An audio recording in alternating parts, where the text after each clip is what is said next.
Praise the Lord, hallelujah, glory to Jesus. అందరూ ఎలా ఉన్నారు? బాగున్నారు కదూ? దేవుడు మనకు కొన్ని చేయమని చెప్తున్నారు. ఒకటి, ఆధ్యాత్మికంగా మనం చేయవలసినవి దేవుడు మనతో మాట్లాడుతూ ఉన్నారు. ఒకటి, దేవునికి మనము మొర్ర పెట్టాలి, అంటే ప్రార్థన చేయాలి. రెండవది, దేవుని కొరకు మనము సహనముతో కనిపెట్టాలి. దేవుని కొరకు మనము సహనముతో కనిపెట్టాలి.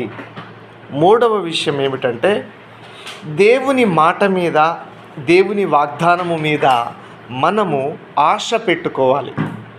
మొదటిది మొర్ర పెట్టాలి, రెండవది కనిపెట్టాలి, మూడవది దేవుని వాగ్దానాలను బట్టి మనము ఆశ పెట్టుకోవాలని దేవుడు మనతో కీర్తనల గ్రంథము 130వ అధ్యాయము 1వ వచనము 5వ వచనములో ఈ విషయాలు రాయించి ఉంచారు. కాబట్టి దేవుని వాక్యాన్ని మనం విందాం, మొరపెడదాం, కనిపెడదాం, దేవుని మీద ఆశ పెట్టుకుందాం.